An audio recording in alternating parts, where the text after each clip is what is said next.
I remember that morning with a cruel, high-definition clarity. The kind of clarity that only arrives when something inside of you breaks for good. The sun was low, pale, and indifferent, spilling its watery light across the quiet cul-de-sacs of the suburbs as I turned onto Ivy Street. I hadn't called. I was that kind of mother-in-law that day, the kind who thought spontaneity was a gift. I'd baked her favorite apple pie, scratch crust, extra cinnamon, the apples sliced thin just the way she liked them. Sitting in the passenger seat, the pie was still warm, radiating a sweet, comforting heat through the towel I'd wrapped it in. I thought, God, how naive of me. I thought it would be nice. I thought I was bringing love. Ivy's little house looked picture perfect, the way it always did.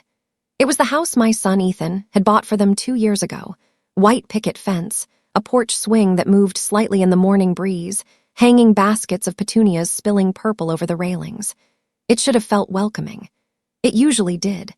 But that morning, a strange, icy stillness settled over me before I even brought my sedan to a full stop. There, parked aggressively right beside the front steps, was a silver SUV. My husband's SUV. For a long moment, my brain refused to process the visual data. I sat there, gripping the steering wheel, the engine idling with a soft purr. I blinked, expecting the car to change into something else, someone else's.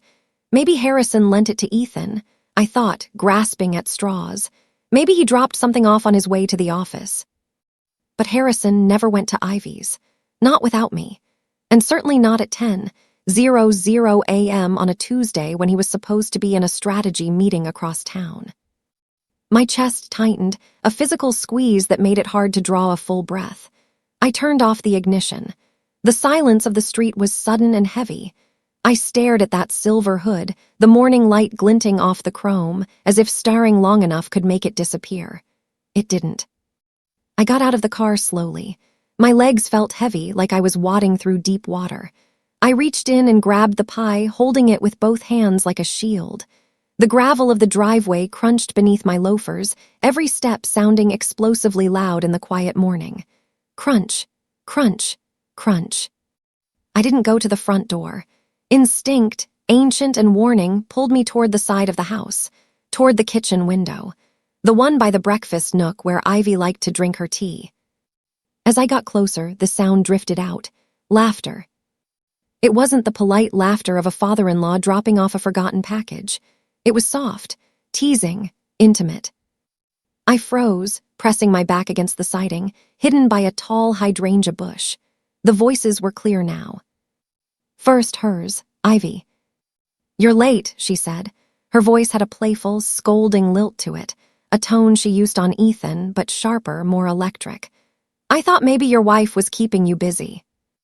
Then the response, a low, rich chuckle, Harrison. It was a laugh I hadn't heard in years. Not directed at me, anyway. It was warm, unguarded, stripped of the fatigue and indifference he usually wore when he walked through our front door. "Don't start," Harrison said. "You know how careful we have to be. If your son ever finds out, we're done." The world didn't spin. It didn't fade to black. It stopped. Absolute, brutal stillness. "If your son ever finds out." The words didn't just land. They echoed, bouncing around the inside of my skull like a trapped bird. My son, their asterisk son, Ethan. The pie slipped from my hands. It didn't crash. It hit the grass and the edge of the paved driveway with a soft, wet asterisk thud. The tin buckled. I looked down, watching steam rise from the ruin of it. Apples and golden crust scattered across the dirt, destroyed in a second, just like my life. I didn't flinch. I couldn't. All I could hear was a rushing sound in my ears, like the roar of the ocean, drowning out the birds, the wind, everything. Inside, the sounds continued. The scrape of a chair, the clink of ceramic on wood, more laughter. They were eating breakfast. They were sitting in the sunlight, sharing a morning, while I stood in the dirt with shattered pastry at my feet. "She'll never suspect," Ivy said. I heard the smile in her voice. "She trusts everyone. She thinks the world is made of sugar." "That's why this works," Harrison replied. I took a step back, then another. My breath was coming in shallow, ragged gasps now. My hands were shaking so violently I had to press them against my thighs to keep them from flailing. I needed to leave. If I stayed, if I walked through that door, I would kill them. Or I would die. I didn't know which. I don't remember walking back to my car. I don't remember starting the engine. I must have driven home because hours later I found myself sitting at my own kitchen island. The clock on the wall ticked loudly. Tick, tock, tick, tock. The air smelled of burnt coffee. I must have brewed a pot and forgotten it. I was still wearing my coat. My hands were sticky. I looked down and realized I had syrup on my fingers from where I'd tried to pick up the pie tin before leaving. I stared at the amber stickiness, rubbing my thumb against my forefinger. I looked up at the wall. There were framed photos there, a shrine to our family. Me and Harrison at our 25th anniversary dinner, Ethan at his graduation, and the wedding photo, Ethan and Ivy. She looked so angelic in white. And there, standing just behind her, his hand resting paternally on her shoulder, was Harrison. My stomach twisted violently. How long? How many years? How many family dinners had I sat through, smiling, passing the potatoes, while they touched knees under the table? How many times had I worried about Harrison working late, while he was actually in my son's house, in my son's bed? At some point, a sound escaped my throat. It was a laugh. Short, dry, and terrifying. It didn't sound like me. It sounded like something breaking. I went to the sink and scrubbed my hands. I scrubbed them until the skin was red and raw, but I couldn't get them clean. I looked in the mirror above the sink. The woman staring back was a stranger. Her eyes were red-rimmed, her mouth a thin line of trembling shock. She looked old. She looked foolish. She thinks the world is made of sugar. I wanted to scream. I opened my mouth, but nothing came out. Just a silent, gaping cry that swallowed the room. I sat there until the sun went down. The house dimmed around me, shadows stretching long fingers across the floor. Every sound from the street, a barking dog, a passing delivery truck, felt foreign. I felt like I was an alien in my own life, observing a set that was about to be struck. At midnight, the front door opened. The familiar jingle of keys, the heavy tread of his boots on the hardwood. "Eleanor," he called out, "you still up?" I was sitting in the living room, in the dark. I hadn't turned on a single lamp. "I'm here," I said. My voice sounded steady. It surprised me. Harrison walked in, flipping on the hallway light. He blinked, adjusting to the brightness. He looked tired. He looked normal. That was the most monstrous part of it all. He looked exactly the same as he had yesterday. He walked over and kissed my forehead. And then I smelled it. Underneath the stale scent of his office air conditioning, there was something else. A faint, cloying sweetness. Gardenia, Ivy's perfume, and smoke, the cigarettes she smoked only when she was stressed or excited. My stomach lurched, threatening to empty itself right there on the rug. "You okay?" he asked, pulling back to look at me. His eyes were warm, tender even. "You look pale." He isn't sorry, I realized with a jolt of electricity. He isn't even afraid.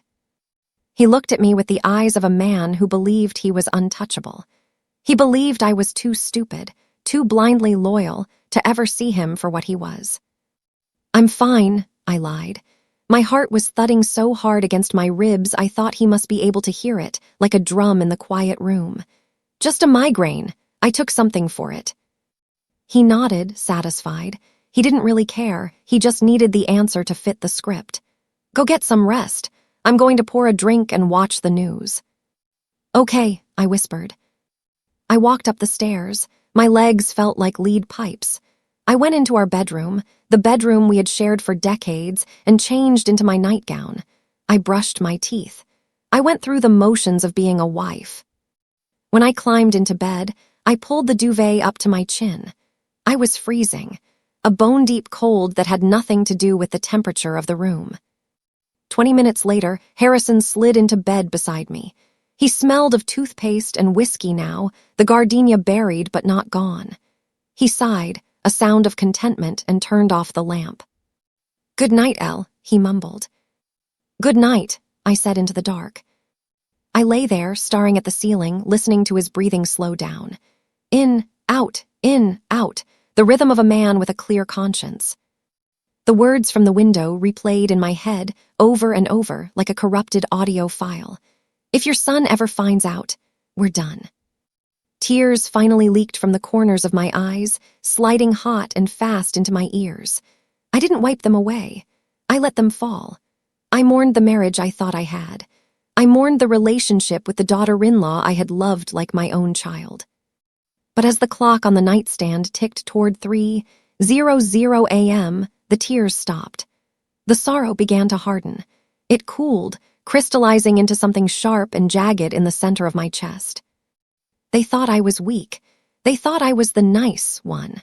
The one who baked pies and remembered birthdays and turned a blind eye to the hard edges of the world. Harrison shifted in his sleep, his arm draping heavily over my waist. I didn't push him away. I lay perfectly still, feeling the weight of his betrayal pressing me into the mattress. You underestimated me, I thought, the words silent but screaming in my mind. By dawn, I had made a promise to myself. I didn't know how I was going to do it. I didn't know how long it would take, but I knew one thing with absolute certainty. I was going to burn their little secret world to the ground, and I was going to watch them choke on the ashes. For the first time in my life, I stopped being afraid of the truth. I closed my eyes, and for a few hours I pretended to sleep. But I wasn't sleeping. I was waiting. The morning after I found out about Harrison and Ivy, the house felt different. It was too quiet, too clean, too full of ghosts that hadn't died yet. The air itself seemed heavy, like it carried the physical weight of everything I was trying not to scream. Harrison left early, just as he always did, muttering something about a breakfast meeting with a client. I stood by the kitchen window, coffee cup warm in my hands, watching the silver SUV back out of the driveway. The same silver SUV I had seen parked on Ivy's lawn yesterday. He waved at me before the garage door slid shut, a casual, reflex wave. The wave of a man who sleeps the sleep of the righteous. My reflection in the glass looked pale, distant. I didn't recognize the woman staring back at me. She looked like a sketch of a leaner, erased and redrawn by a shaky hand. When the taillights disappeared, I finally exhaled. The silence that rushed in to fill the space wasn't peaceful. It was raw, jagged. My hands shook as I raised the coffee to my lips, but I couldn't drink it. I couldn't taste anything. I sat at the table where we'd eaten breakfast together for 25 years, and all I could think about was the performance. How many times had he smiled across this granite countertop while thinking of her? How many times had he checked his watch, not because he was late for work, but because he was eager to see her? At first, I wanted to cry. The urge was a physical pressure behind my eyes, a burning that demanded release. But the tears wouldn't come. Instead, a dull ache settled in my chest. I sat there and started counting. I counted the lies. I counted the years. I counted everything I had given up to make his life comfortable. I remembered the early days, back when we lived in that drafty 2-bedroom apartment in the city.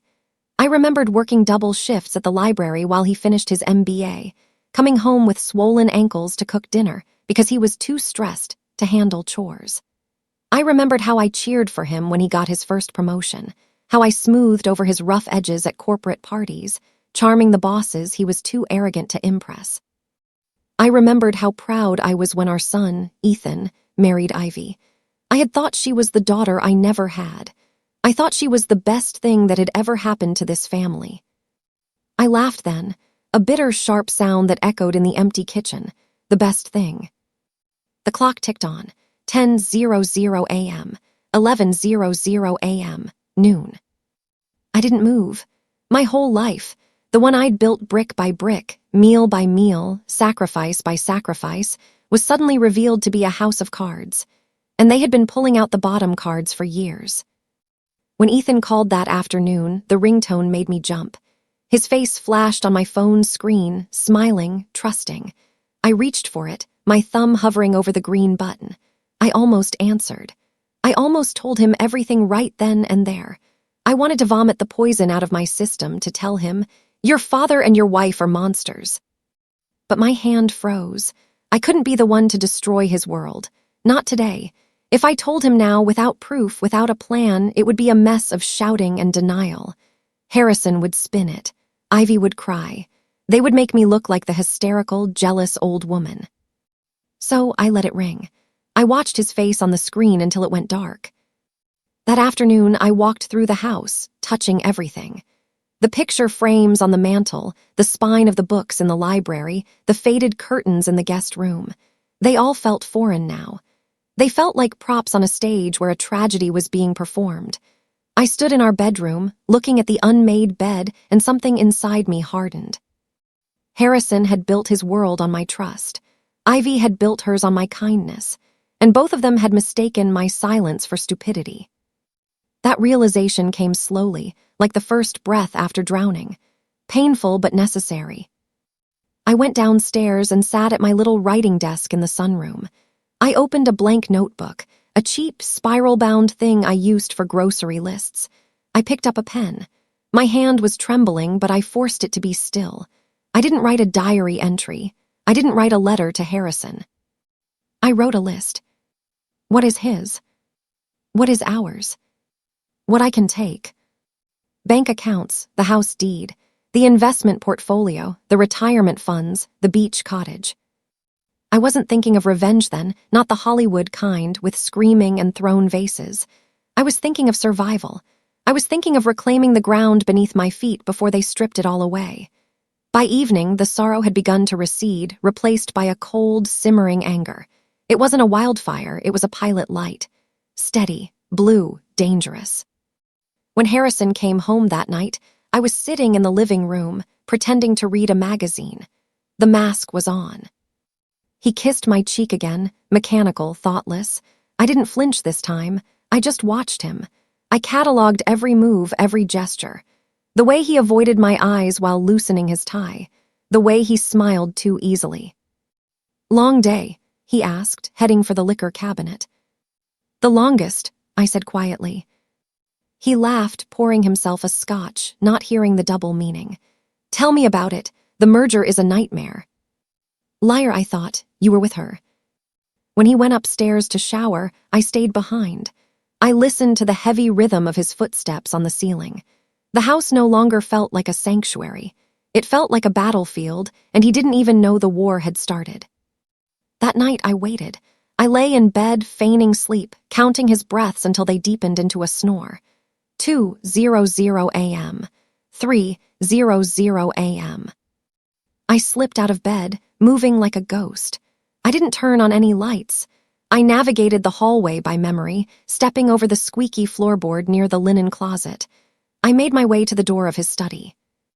It was always locked. "Client confidentiality," he used to say. "Work stuff." I had respected that for decades.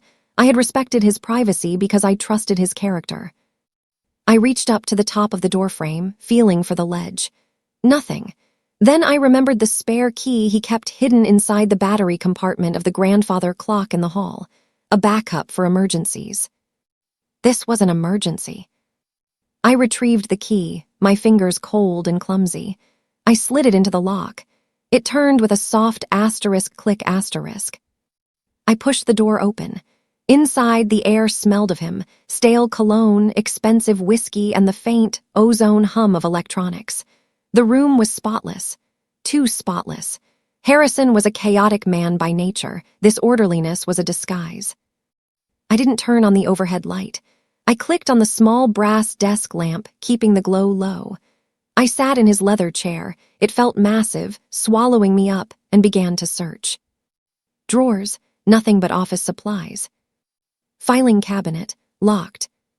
The computer, password protected. I felt a surge of panic. Was I going to find nothing? Was I just paranoid? Then I saw it. A thin manila folder tucked asterisk under the desk blotter. It wasn't filed away. It was hidden in plain sight, something he had likely been looking at recently.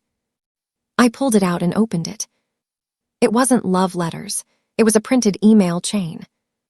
At first, the language was dry, business jargon. Asset reallocation, LLC formation, divestment strategies. I skimmed the pages, confused. Then a name caught my eye. From Harrison Vance at Vance Partners Com. To ivy.m at privatemail.net. My breath hitched. I leaned closer to the lamp, squinting at the text. Harrison, I've moved the second tranche into the Shell account. We need to be careful with the timing on the next one. If the quarterly audit happens early, questions will be asked.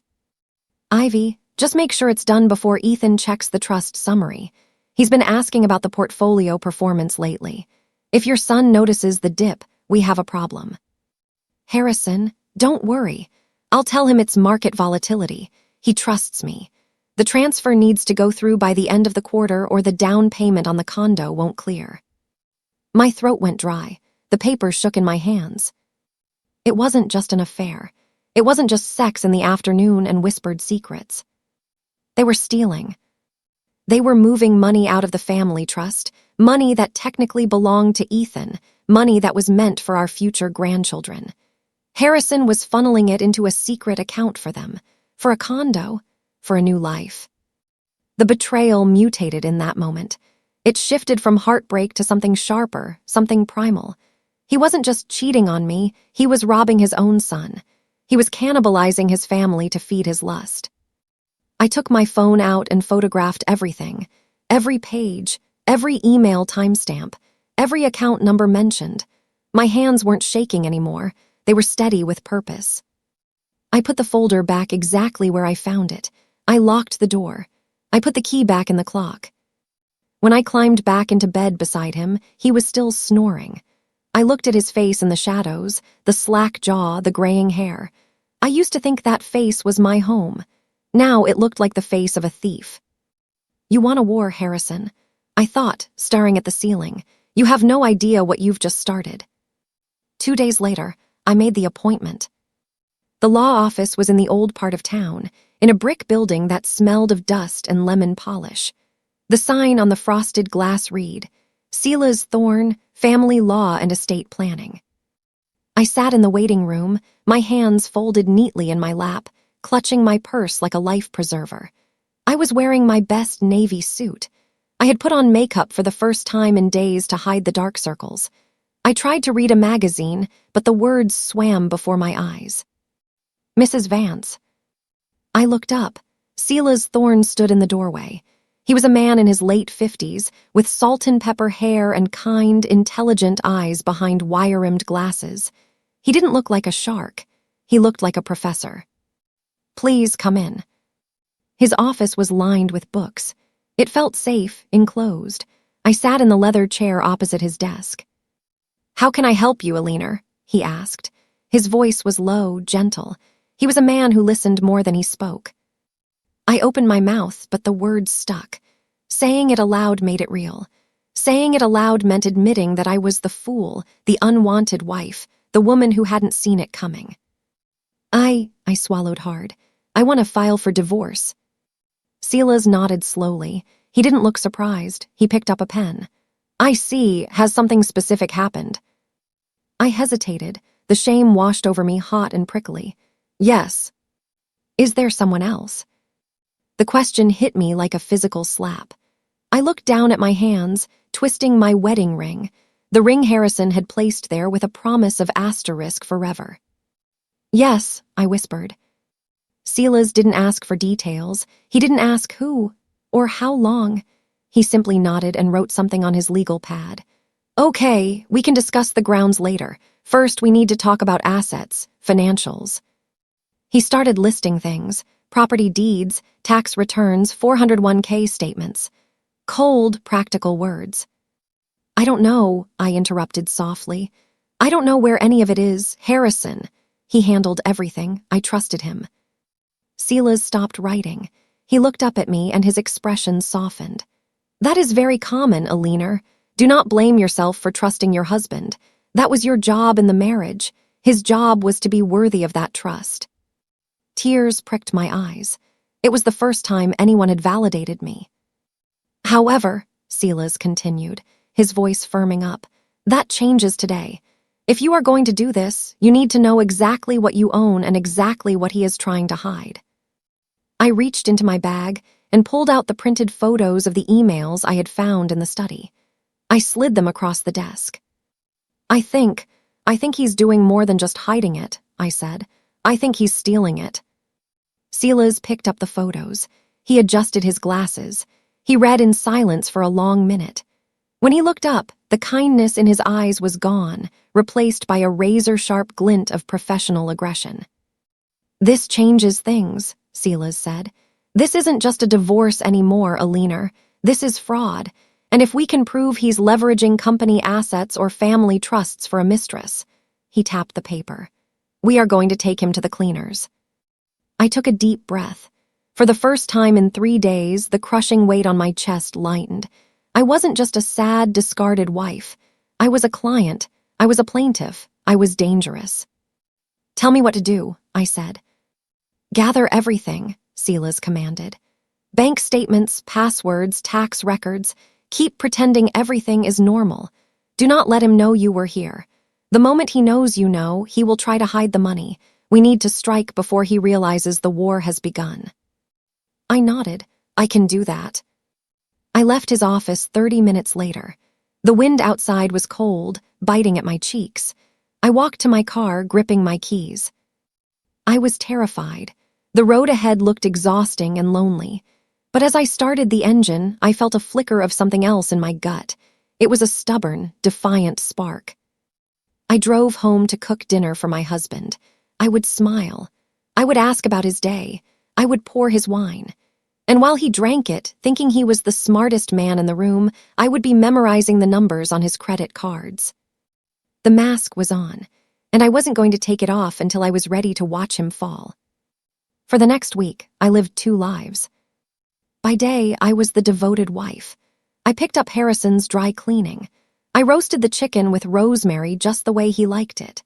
I ironed his shirts, smoothing out the wrinkles with a hot, hissing iron, imagining the steam was the anger leaving my body in controlled bursts. By night, I was a spy in my own home. I waited until the rhythm of his breathing changed, the deep, rattling inhale that signaled he was truly asleep. Then, I would slip out from the warmth of the duvet, phone in hand, and creep downstairs. I spent hours in the glow of my screen. I photographed everything Silas had asked for. Bank statements left carelessly in his briefcase. Property tax receipts for a condo in the city I didn't know we owned. Credit card bills that listed dinners at restaurants I hadn't visited in years, places with candlelight and tasting menus, booked on Tuesday nights when he was supposedly working late. One evening, Harrison almost caught me. We were eating dinner. The silence between us was thick, punctuated only by the scrape of silverware on china. I was watching him, really watching him. I saw the way his eyes darted to his phone every time it buzzed on the table. I saw the slight twitch in his jaw. He was nervous. Maybe Ivy was pressuring him. Maybe the money transfer hadn't cleared. "You're quiet lately," he said suddenly, looking up from his plate. His eyes narrowed slightly, studying me. "Everything okay, Elle?" My heart hammered against my ribs, but I didn't look away. I took a sip of water, cool and steadying. "Perfect," I said. "Why?" He tilted his head. "I don't know, you seem distant, and you've been going out a lot, shopping, meeting friends." The audacity of it almost made me laugh. He was suspicious of asterisk me. I set my glass down with a deliberate asterisk clink. "Don't worry, Harrison," I said, my voice light, bordering on playful. "I'm not the one with secrets to hide." The air in the room froze.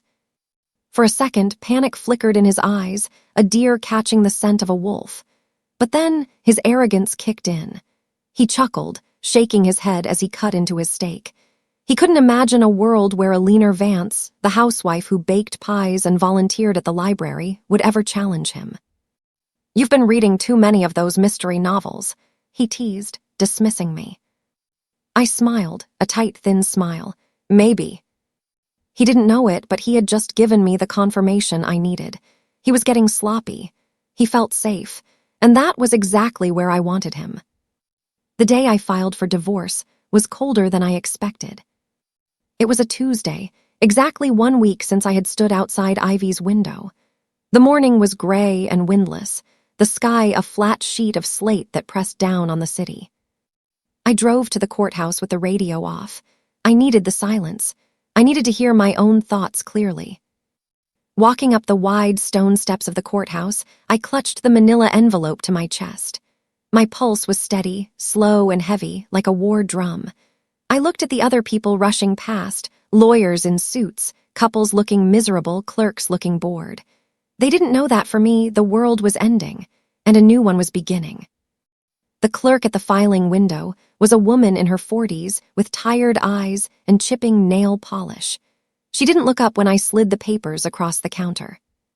"Filing fee is $200, she droned. I handed her my credit card. She took it, swiped it, and stamped the documents with a heavy, rhythmic thump-thump. That was it. Thump-thump, the sound of a 25-year marriage officially dying. "You're all set," she said, tossing the receipt into the tray. "Thank you," I said.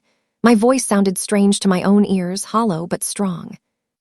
As I walked back to my car, the wind finally picked up, whipping my hair around my face. I felt something wash over me. It wasn't happiness. It wasn't peace. It was relief. The first stone had been thrown. The secret wasn't eating me alive anymore. Now it was a weapon. By the time I pulled into our driveway, Harrison was already there. His silver SUV was parked crookedly, the engine off, the driver's door open. He was standing by the front porch, his suit jacket unbuttoned, his tie loose. He was holding his phone in one hand, staring at the screen like it was a bomb that had just detonated. He knew. Silas had served the papers to his office. My stomach did a slow roll, but I forced my hands to unclench from the steering wheel. "Show no fear," I told myself. "You are the one in control." I got out of the car. The gravel crunched under my heels, the same sound that had terrified me at Ivy's house. Now it sounded like an announcement. Harrison looked up. His face was a mask of shock that was rapidly crumbling into anger. "So it's true," he said. His voice wasn't shouting.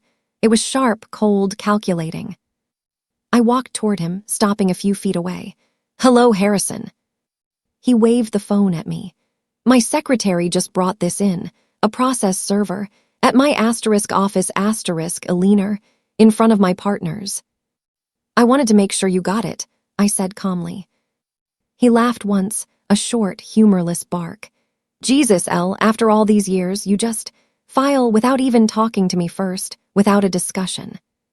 "After all these years," I interrupted, my voice cutting through the gray air. "You think I'd still be willing to talk?" The look that crossed his face was something I hadn't seen before. It wasn't guilt. It was irritation. He looked annoyed, as if my heartbreak was an inconvenience to his schedule. He took a step closer, lowering his voice, trying to regain the upper hand. He switched tactics, his tone softening into that patronizing, reasonable cadence he used when he wanted to manipulate me. "Look, you're making a mistake. You're emotional. You don't know what you're getting into." "Oh, I think I do," I said. "I think I know exactly what I'm doing." "If this is about—" He hesitated, glancing around the neighborhood as if the trees were listening. "If this is about Ivy." The blood drained from my face, but I didn't step back. I stepped forward. "Don't," I whispered. The word came out like a hiss. "Don't you dare say her name to me." He stopped, his mouth hanging open slightly. He saw it then, the rage. The pure, unadulterated hatred burning behind my eyes. For the first time, he looked unsure. He shrugged, adjusting his jacket, trying to look unbothered. "Fine, whatever you think you know. We can handle this like adults. I'll call the lawyer tomorrow. We'll make this clean. No need to turn it into a spectacle." A spectacle, that was his fear. Not losing me, not destroying our family. He was afraid of the neighbors watching. He was afraid of his reputation. "You should pack a bag," I said, walking past him toward the front door. "Excuse me." "I changed the locks an hour ago," I lied. I hadn't yet, but the look of panic on his face was worth it. "You can stay at a hotel, or you can stay with her, I don't care." I went inside and closed the door. I locked it. I leaned my forehead against the cool wood and listened. Silence. Then a curse word muffled by the glass. Then the slam of a car door. The engine roared to life and tires squealed against the pavement as he sped away. I slid to the floor, my legs finally giving out. I sat there in the hallway, shaking, but I wasn't crying. I was breathing. That night, the house was mine, but the war had barely begun. The next day, Ivy called. I was in the kitchen, staring at the coffee maker when my phone buzzed.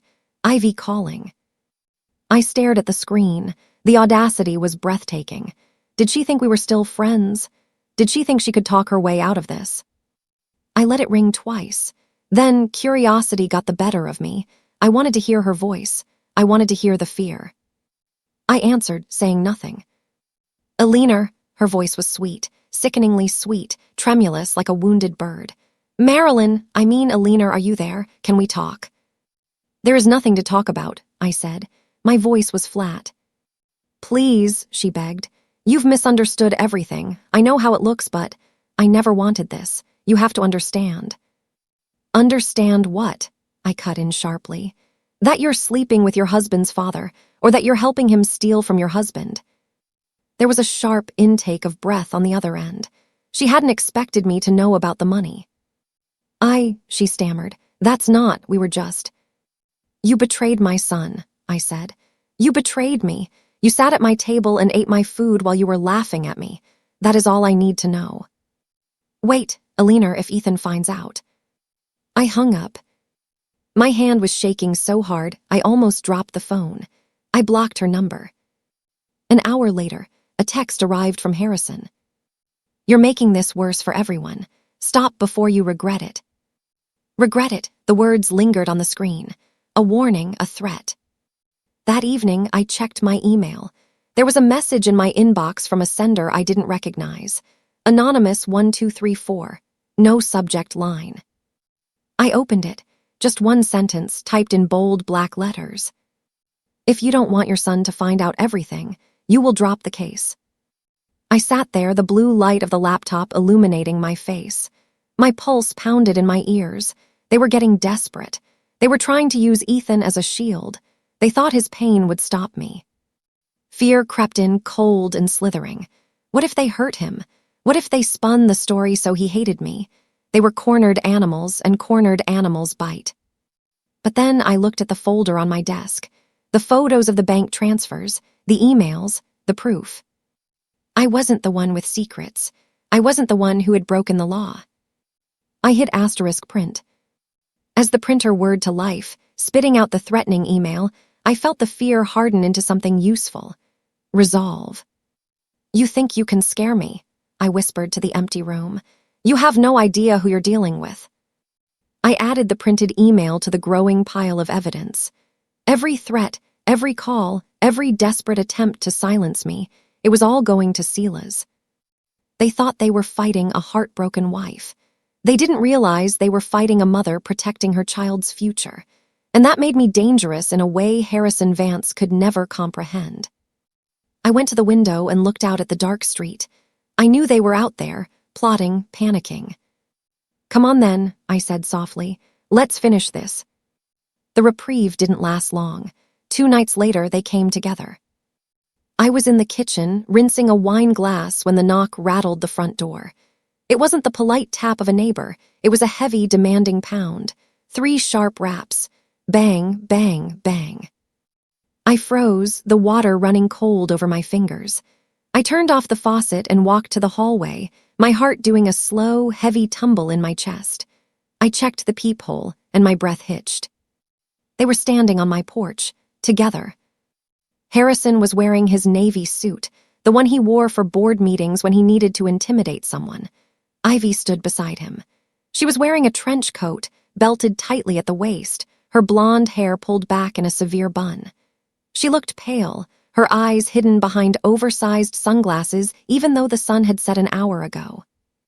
The audacity of it took my breath away. They were standing on the threshold of the home they had destroyed, presenting a united front against me *. I considered not opening the door. I considered calling the police right then, but a darker instinct took over. I wanted to look them in the eye. I wanted them to see that I was still standing. I unlocked the deadbolt and swung the door open. I didn't step back. I stood right in the frame, blocking their entry. Alina, Harrison said. His voice was smooth, practiced. It was the voice he used when a client was threatening to sue. We just want to talk. I'm not interested, I said, my hand tightening on the doorknob. Please, Ivy spoke up. Her voice trembled, thick with practiced emotion. She took off her sunglasses, revealing eyes that were red-rimmed, whether from crying or lack of sleep, I couldn't tell. You've misunderstood everything. I never wanted this. It's killing me that you think. Wanted what? I cut in, my voice sharp as a whip crack.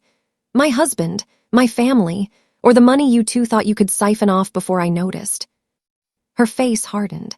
The mask of the grieving, confused daughter-in-law slipped for just a fraction of a second, revealing the cold calculation underneath. Harrison raised a hand, stepping between us. Enough, we're not here to fight a leaner. He glanced toward the street, lowering his voice. He was always so worried about the audience. You're making this public. You're dragging names through the mud. That isn't going to end well for anyone. Especially for you, I said quietly. Something cold flickered in his eyes. He took a step closer, invading my personal space. I smelled the whiskey on his breath, mixing with the night air. You think you're untouchable, he hissed, his voice dropping to a menacing growl. You're not. You've lived off my money for decades. You don't know how the world works, Elle. You won't survive this on your own. You'll be destitute within a year. I almost smiled. It was a terrifying sensation, feeling the corners of my mouth twitch upward while my heart hammered. Watch me, I whispered. For a long, silent moment, none of us moved. The tension was a physical wire stretched tight between us, vibrating. Then Ivy touched his arm. Let's go, she said, her voice dripping with disdain. She's not worth it, Harrison. She's clearly hysterical. They turned to leave.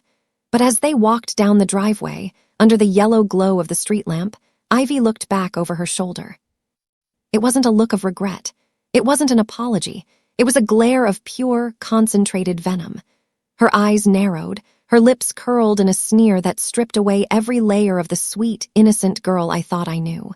In that look, she promised war. She promised to hurt me in ways I hadn't even imagined yet. I slammed the door and locked it. My hands were shaking again, but not from fear, from adrenaline. They had come to intimidate me. Instead, they had shown me exactly how afraid * they were. The next evening, my phone rang. It was an unknown number. I sat at the kitchen island, staring at it. I had been ignoring calls all day, lawyers, mutual friends fishing for gossip, maybe even Ethan trying to reach me. But something about this call felt different, persistent. I answered, hello. Mrs. Vance, a male voice, deep, professional, devoid of warmth. This is Detective Caldwell from the 4th Precinct. The floor seemed to drop out from under me. Police, I stammered. Has something happened to my son? No, ma'am. This is regarding a complaint filed against you. I blinked, trying to process the words. A complaint against me. We received a report this afternoon claiming you have been harassing a Ms. Ivy Montgomery. Repeated phone calls, threatening voicemails, and stalking behavior. For a second, I couldn't breathe. The air left the room. That's a lie, I gasped. I haven't spoken to her. She came to my house. They are the ones harassing me. I'm just following up on the report, ma'am, Caldwell said, his tone bored. Ms. Montgomery claims she fears for her safety. She says you've been mentally unstable since the separation. Unstable. There it was, the narrative they were spinning. The crazy ex-wife, the bitter mother-in-law losing her mind. They were trying to discredit me before I could expose the financial fraud. If I looked like a lunatic, no one would believe the evidence I had found. I am not unstable, I said, my voice shaking with a cold, hard fury. I am going through a divorce, detective. My lawyer is Sela's Thorne. If you have any further questions, you can direct them to him. Do not call this number again. I hung up before he could respond. I sat there in the silence, my knuckles white as I gripped the phone. I felt violated, dirtied. They were using the law, the very thing I was relying on, as a weapon against me. I realized then that I couldn't do this alone. I was drowning in silence. I needed an ally, not a lawyer, not a judge, a human being. I scrolled through my contacts, past the friends who were really Harrison's friends, past the neighbors who would just gossip. I stopped at a name I hadn't called in 5 years. Beatrix Huxley. B, my college roommate, my maid of honor, the woman who had known me before I became Mrs. Harrison Vance. We had drifted apart as my life became country clubs and PTA meetings, and hers became art studios and travel. Harrison had never liked her. "She's too loud," he used to say, "too abrasive." Now, abrasive sounded like exactly what I needed. I pressed call. It rang 3 times. "Hello." Her voice was raspy, warm, unchanged by time. "B," I said. I tried to keep my voice steady, but it cracked. "It's Alina." There was a pause, then softer. "Alina, is everything okay?" "No," I whispered. "No, nothing is okay." She didn't ask questions. She didn't make excuses. She just said, "I'm coming over." 30 minutes later, B walked through my front door. She was wearing paint-splattered jeans and a loose linen shirt, her graying hair wild around her face. She looked at me, really looked at me, standing there in my pristine, empty hallway. She didn't say a word. She just opened her arms. I collapsed into her. I hadn't hugged anyone since the day I found out. I hadn't been touched with genuine affection in years. I sobbed into her shoulder, ugly, wrenching sobs that tore through my chest. She held me up, rocking me slightly, letting me ruin her shirt with my tears. We sat at the kitchen table for hours. I opened a bottle of wine, the expensive stuff Harrison was saving, and we drank it out of water glasses. I told her everything. The pie, the window, the laugh, the emails, the money, the police call. It spilled out of me like poison I had been holding in my mouth. I told her about the shame. I told her I felt stupid. I told her I felt old and used up. B listened. She didn't interrupt. She didn't look shocked. She sat with her chin in her hand, her dark eyes fierce and steady. When I finally finished, the room was quiet. I wiped my face with a paper towel, feeling drained but strangely lighter. "I feel like my life is over," I whispered. "I don't know who I am without him."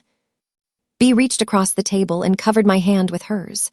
Her palm was rough, warm. "Alina," she said firmly, "look at me." I met her eyes. "Your life isn't over. The *lie* is over." She squeezed my hand. "You think the worst thing has happened? No, the worst thing was living with a man who didn't see you. That part is done. Once you lose everything you were afraid to lose, you're finally free. They can't threaten you with abandonment anymore. You're already standing in the wreckage, and look, you're still breathing." Her words hit me like a physical force. "You're finally free." "What do I do now?" I asked. B smiled, a slow, mischievous curve of her lips. Now we rebuild. But first you need to get out of this mausoleum. Saturday morning, my place, don't argue." Saturday morning, I drove to B's house. It was a small, colorful bungalow on the edge of town, surrounded by an overgrown garden. I walked into the backyard and stopped. There was a long, wooden table set up under an old oak tree. It was covered in a mismatched tablecloth. There were platters of muffins, fruit, and a large French press of coffee. Sitting around the table were 5 other women. They were all different ages, different styles. One was knitting. Another was laughing loudly at a joke. "Alina," B called out from the head of the table. "Come, pull up a chair." I hesitated. I felt exposed. "What is this?" "We call it the table," a woman with short red hair said kindly. "It's not therapy, it's just coffee and truth." I sat down. B poured me a mug of coffee, strong, black, hot. For the first hour, I didn't speak. I just listened. The red-haired woman, Sarah, talked about her husband leaving her for his secretary after 30 years. She spoke about the rage, but also about the relief of not having to pick up his socks anymore. Another woman, quiet and young, talked about escaping a partner who controlled her finances. They weren't bitter. That was what surprised me. They were funny. They were angry, yes, but there was a resilience in them that shone like gold. They had scars, but they weren't defined by them. Then B looked at me. "Alina." The table went quiet. Not an awkward silence, but a waiting one, a supportive space. "My husband," I started, my voice trembling. My husband is sleeping with my daughter-in-law." A collective gasp went around the table. Hands covered mouths. Eyes widened. "Oh, honey," Sarah said, reaching out to touch my arm. "Burn him down." I laughed, a real laugh. "I'm trying." "Then let us help you hold the matches," B said. We sat there as the sun climbed higher, filtering through the leaves of the oak tree. The smell of coffee and earth surrounded me. For the first time in weeks, the icy knot in my chest loosened. I looked around at these women, strangers an hour ago, now allies. I realized I wasn't the isolated, crazy ex-wife Harrison wanted me to be. I was part of an army.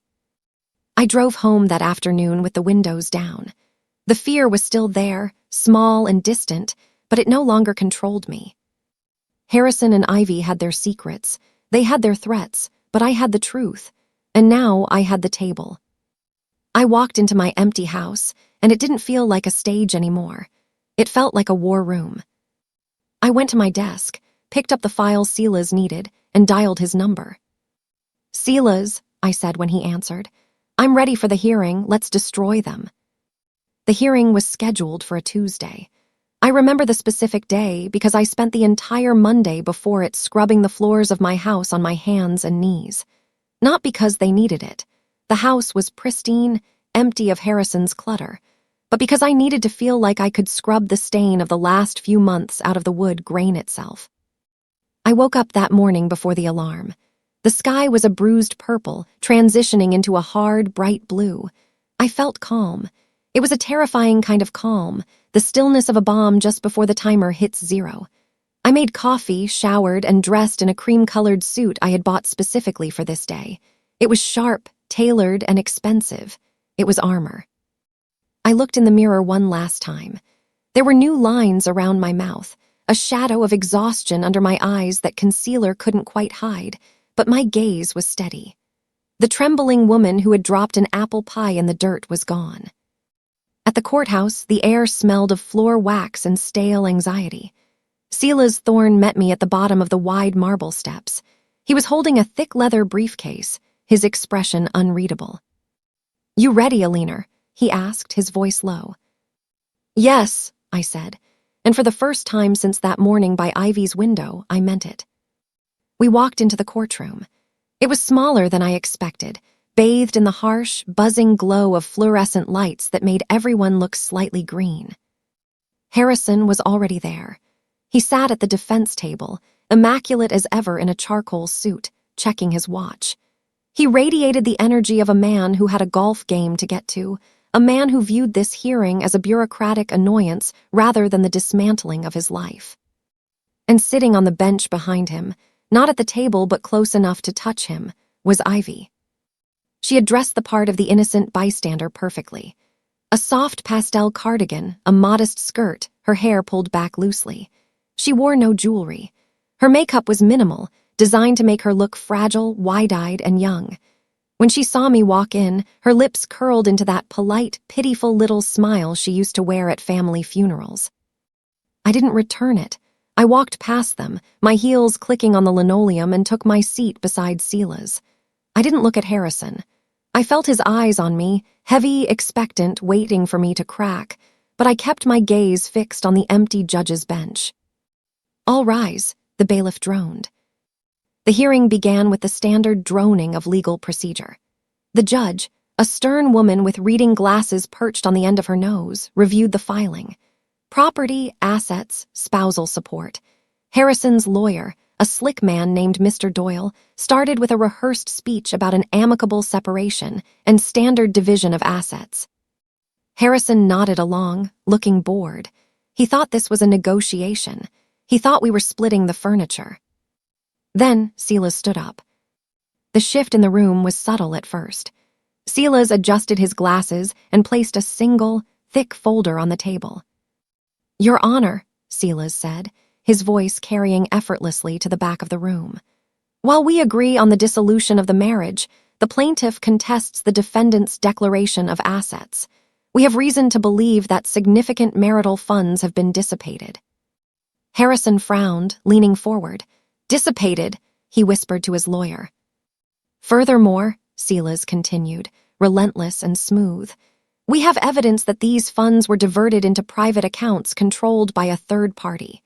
Specifically, Mrs. Eleanor Vance's daughter-in-law, Ms. Ivy Montgomery." The silence that followed was absolute. It sucked the air out of the room. Ivy's hand shot to her mouth.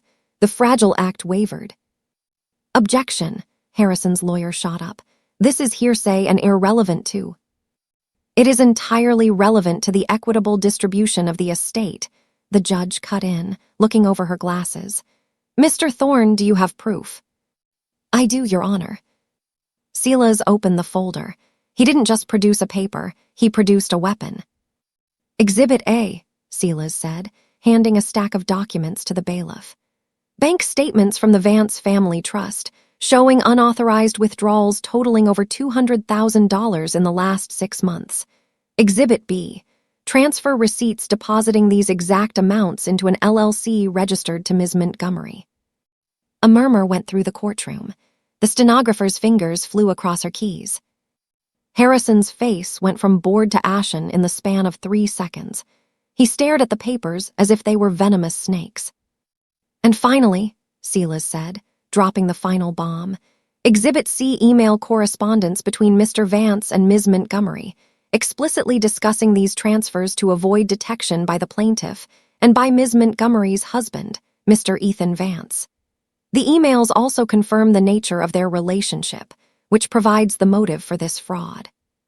Harrison stood up. He couldn't help himself. "That's private correspondence. You hacked my computer." "Sit down, Mr. Vance," the judge barked. "This is ridiculous," Harrison's voice cracked. The charm was gone. The arrogance was evaporating under the heat of exposure. He pointed a shaking finger at me. "She's delusional. She's twisting everything. Ivy is. Ivy handles some of my bookkeeping. That's all this is." I finally looked at him. I looked him dead in the eye. "Bookkeeping," I said. My voice wasn't loud, but in the dead silence of the room, it was a thunderclap. "Is that what you call it, Harrison, when you told her to move the money before your son notices?" "Eleanor, stop," Harrison pleaded, sweat beading on his forehead. "You don't know what you're doing." "I know exactly what I'm doing," I said. Then the implosion happened.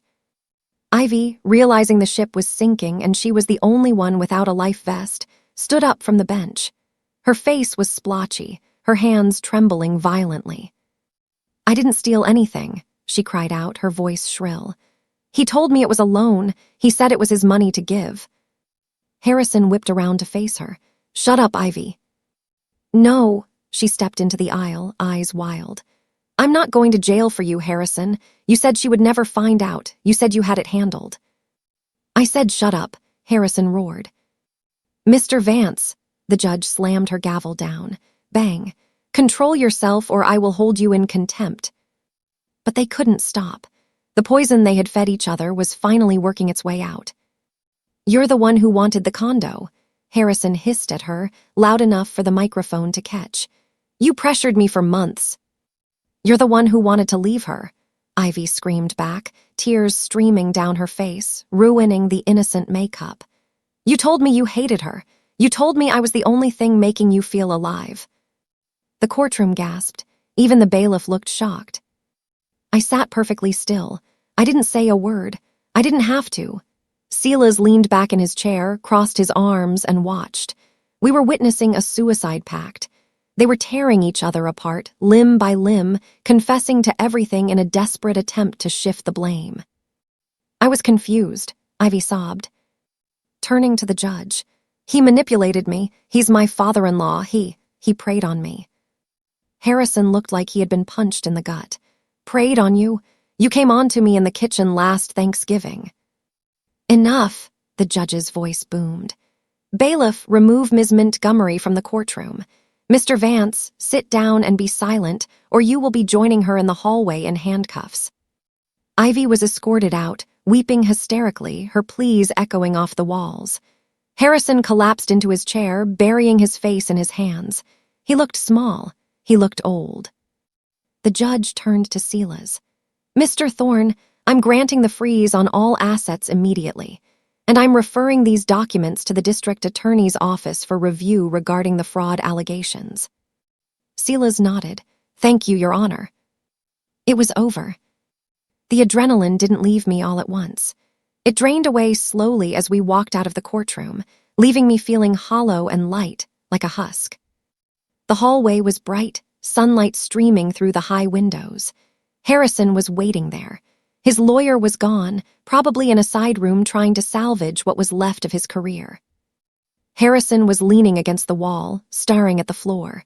When he saw me, he straightened up. His eyes were red. He looked like a man who had just survived a car crash only to realize he was bleeding to death. "You think this is a victory?" he asked quietly. His voice was raspy. I stopped. "I think it's the truth, finally." He laughed, a dry, broken sound. "You've humiliated me, Alina. You've destroyed the firm. You've ruined Ivy." "I didn't do any of that," I said calmly. "You did. I just turned on the lights." He took a step toward me, his face twisting into a sneer of pure cruelty. He had one weapon left, and he was going to use it. "Ethan will never forgive you," he said.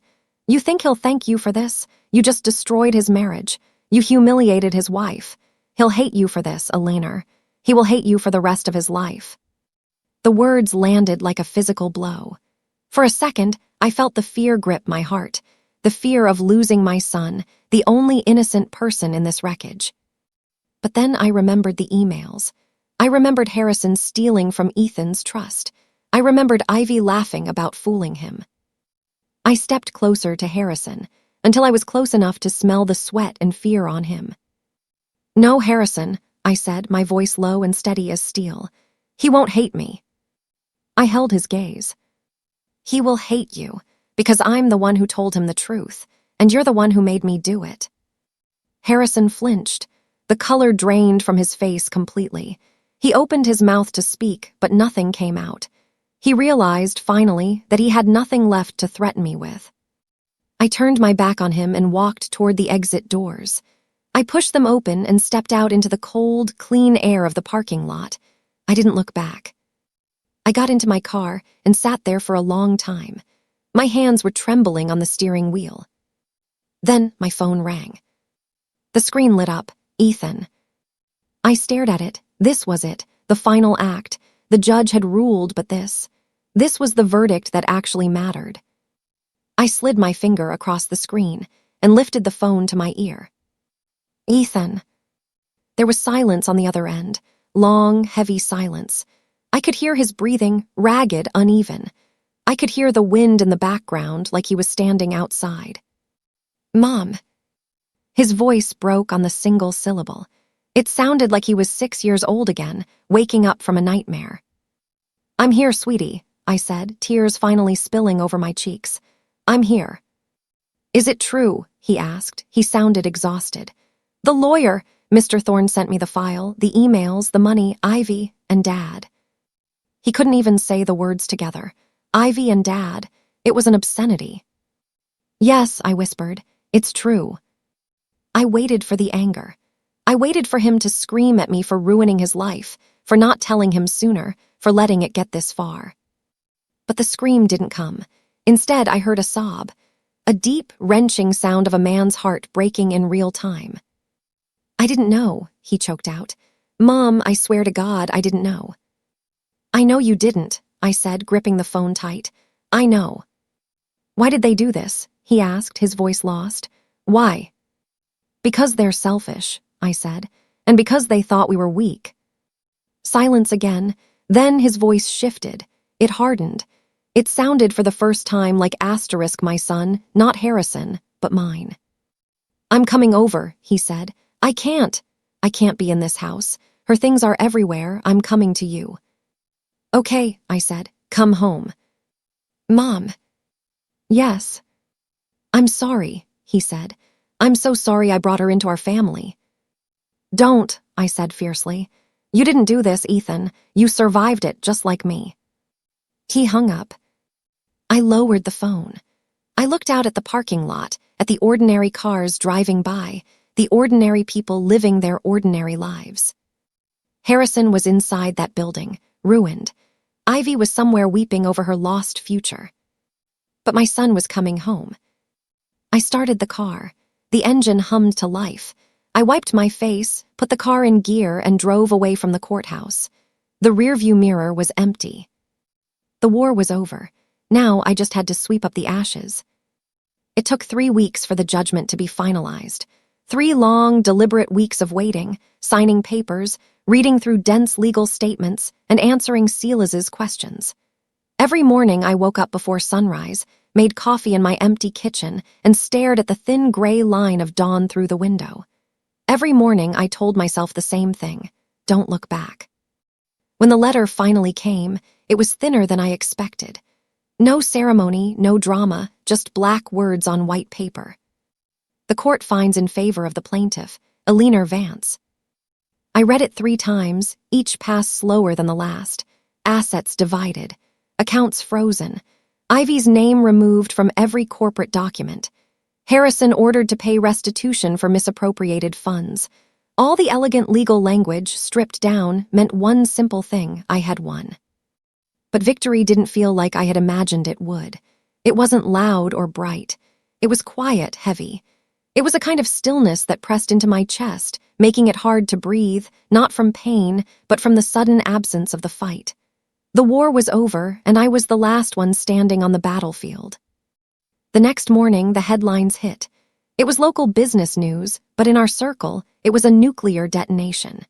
Names were spelled out for everyone to see.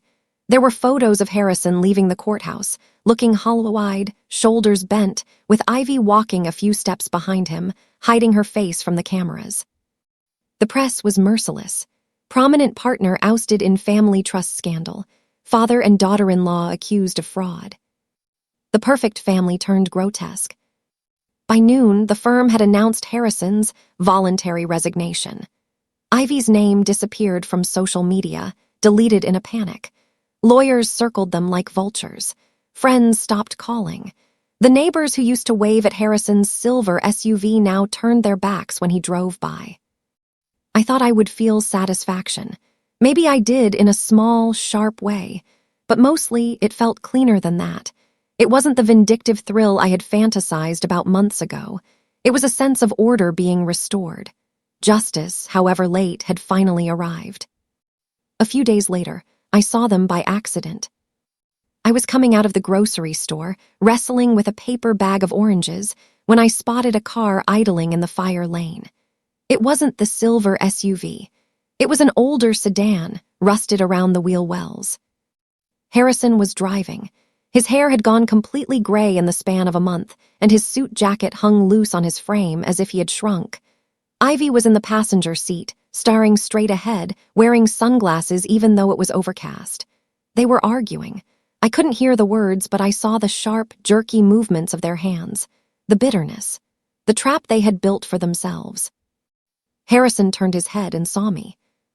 For a moment, neither of us moved. The automatic doors whooshed shut behind me. I stood there, holding my oranges, looking at the man I had shared a bed with for 25 years. I waited for the anger to rise. I waited for the grief. But there was nothing. No pity, no triumph, just a profound sense of finality.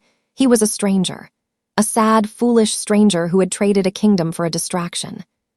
He turned away first. He put the car in gear and drove off, exhaust puffing gray smoke into the air. I walked to my car, put the groceries in the trunk, and drove home. I didn't cry. I didn't call B. I just turned on the radio and hummed along to a song I didn't know. They had been erased from my life completely. Not by rage.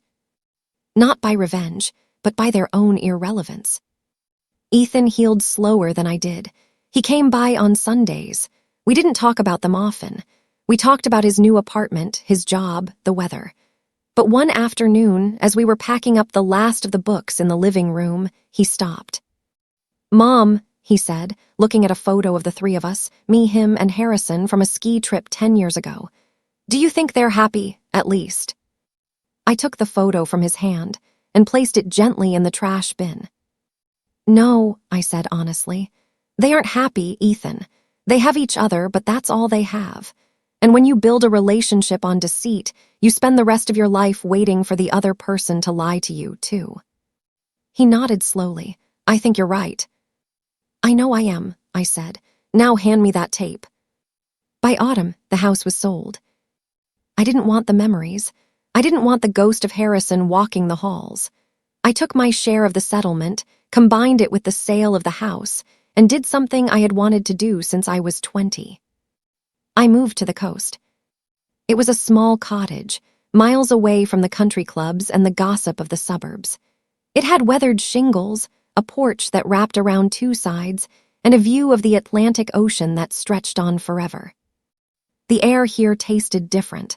It tasted of salt and wind, of cold water and drying kelp. It didn't taste like memory. It didn't taste like dust. I built routines. I woke up with the sun. I walked the beach at low tide, collecting sea glass. I learned to cook for one, and then, surprisingly, I learned to cook for others again. Bea came to visit often. During one of her weekend stays, as we sat on the porch wrapped in blankets, watching the waves crash against the rocks, she made a suggestion. You should write it down, she said. Not the scandal, the recovery. Who would read it? I asked. Women like us, she said. Women who are sitting at their own kitchen tables right now, staring at a wall, thinking their lives are over. So I started a blog. I called it The Quiet Table. At first, it was just recipes, comfort food for one. But slowly, the words began to change. I wrote about the silence of an empty house and how to stop fearing it. I wrote about the difference between being lonely and being alone. I wrote about the slow, agonizing work of learning to live without waiting for someone else's approval. The readers came quietly at first, and then in droves. Messages filled my inbox, strangers from Ohio, from London, from cities I'd never visited, thanking me for helping them feel less invisible. I smiled at that. I hadn't realized until then that even silence could have an audience. I still heard whispers about Harrison and Ivy from time to time. Small towns don't keep secrets, and the internet keeps none. Harrison was living in a rented apartment downtown.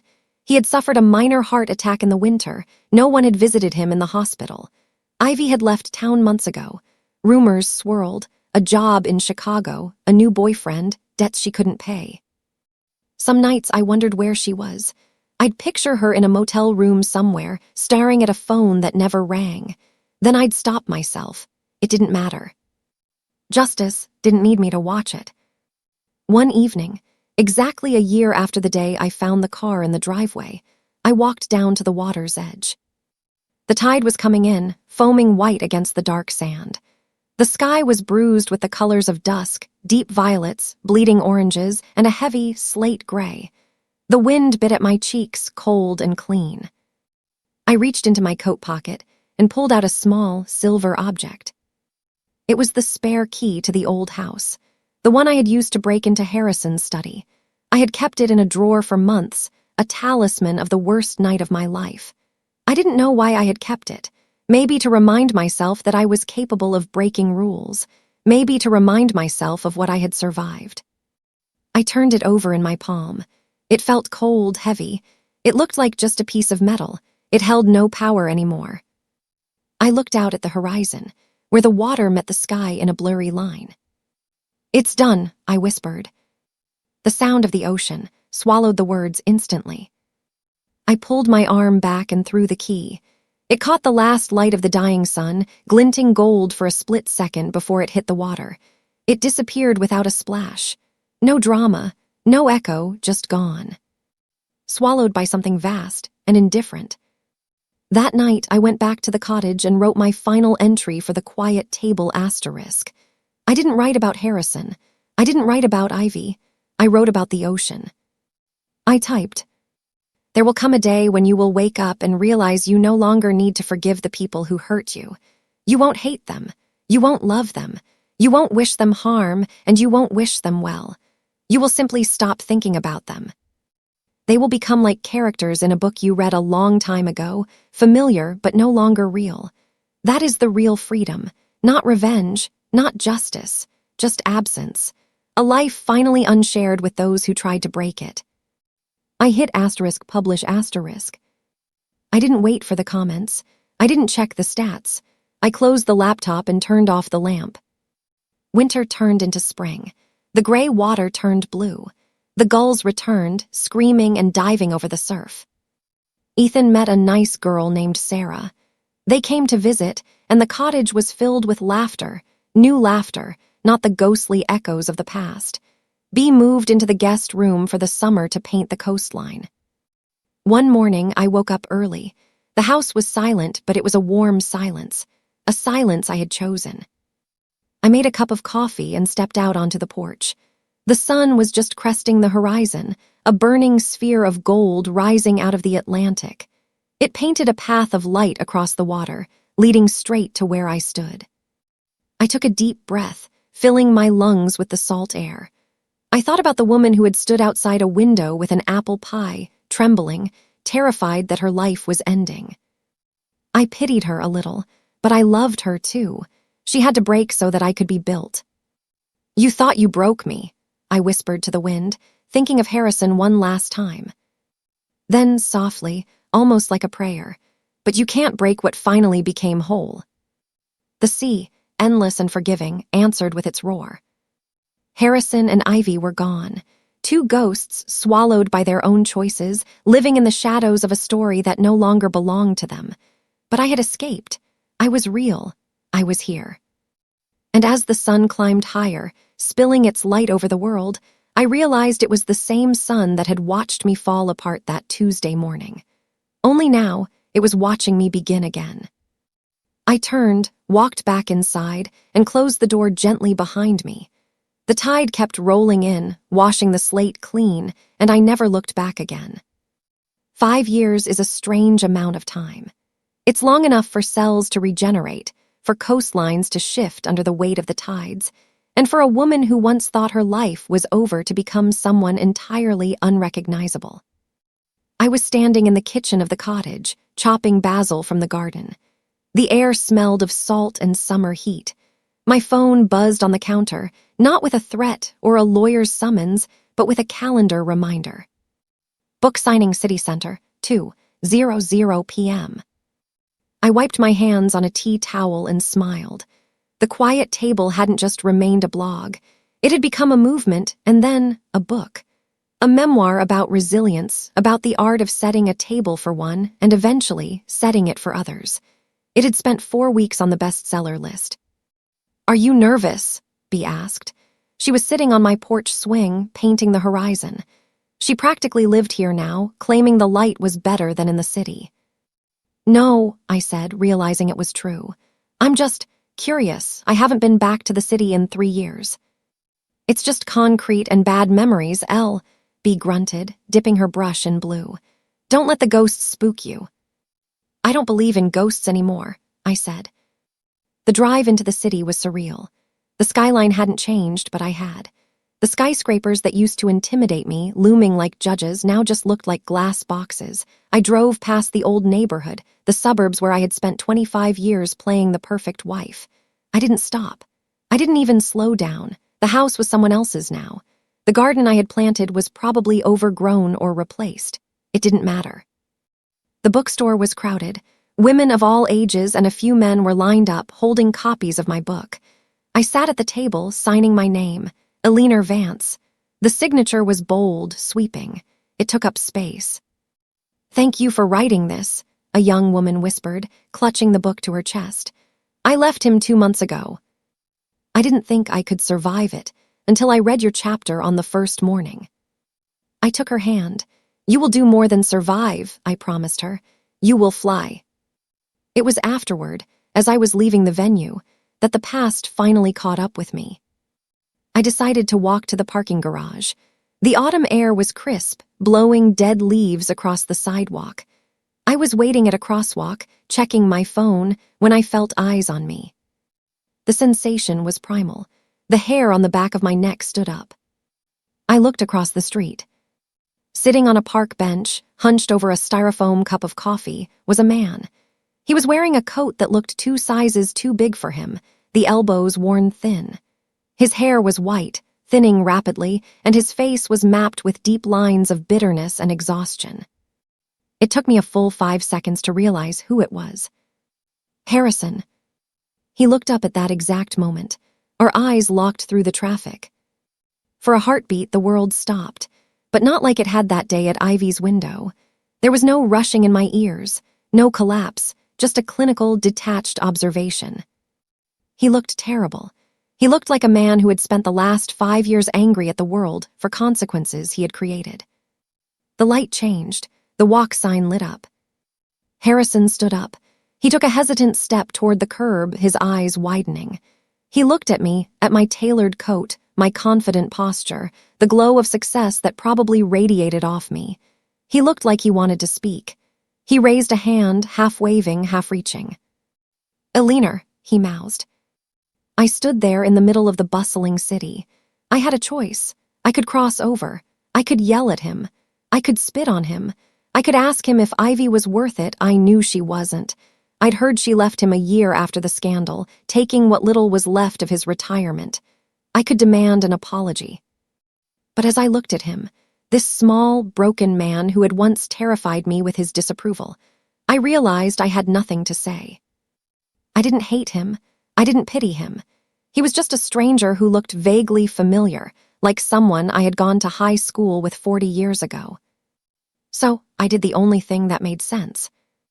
I put my sunglasses on, I turned my head forward, and I kept walking. I didn't cross the street to him. I walked straight past, my heels clicking rhythmically on the pavement. I didn't speed up and I didn't slow down. "Elle," I heard his voice, thin and carried away by the wind. It sounded desperate. I didn't turn around. I reached my car, tossed my bag in the passenger seat, and exhaled. I checked my reflection in the rearview mirror.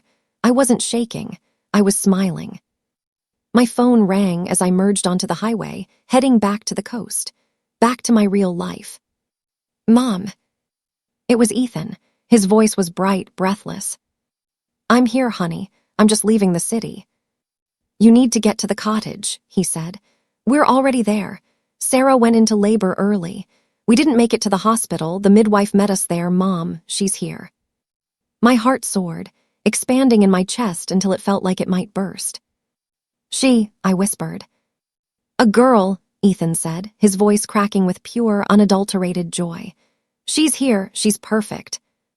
I drove the rest of the way with tears streaming down my face. Happy tears, the kind that cleanse the soul.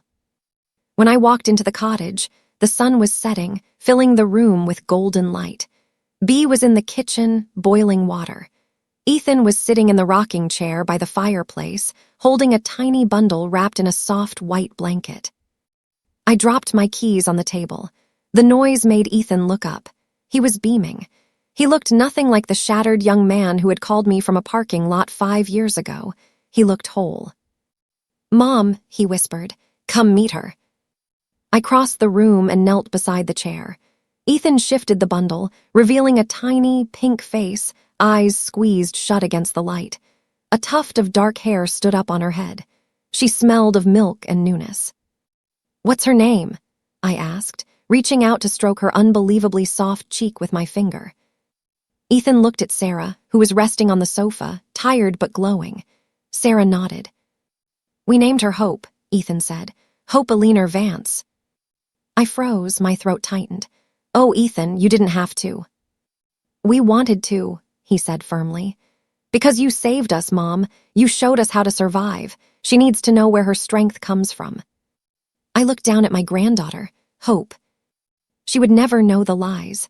She would never know the perfect house with the secrets in the walls. She would never know Harrison's coldness or Ivy's betrayal. She would only know this cottage, the sound of the ocean, the smell of basil and old books, and a grandmother who loved her fiercely. I picked her up. She was warm and heavy in my arms. I walked to the window, holding her against my chest. Outside, the ocean was dark and vast, the waves rolling in with their eternal, steady rhythm. The same ocean that had swallowed the key. The same ocean that had washed me clean. "Hello, Hope," I whispered to her. "Welcome to the table." She shifted in her sleep, letting out a tiny sigh. I looked at my reflection in the dark glass of the window. I saw an old woman, yes, but I saw a woman who was full. My arms were full. My heart was full. Harrison was a ghost in a city of concrete. Ivy was a memory fading into static. But here, in this house, life was just beginning. I turned away from the window, back toward the warmth of the fire and the laughter of my family. I had written the end of the story, but this was the epilogue I had earned. And it was beautiful.